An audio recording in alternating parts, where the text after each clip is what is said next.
الله الذي رفع السماوات بغير عمد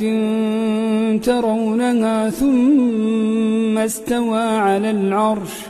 وسخر الشمس والقمر كل يجري لأجل مسمى يدبر الأمر يفصل الآيات لعلكم بلقاء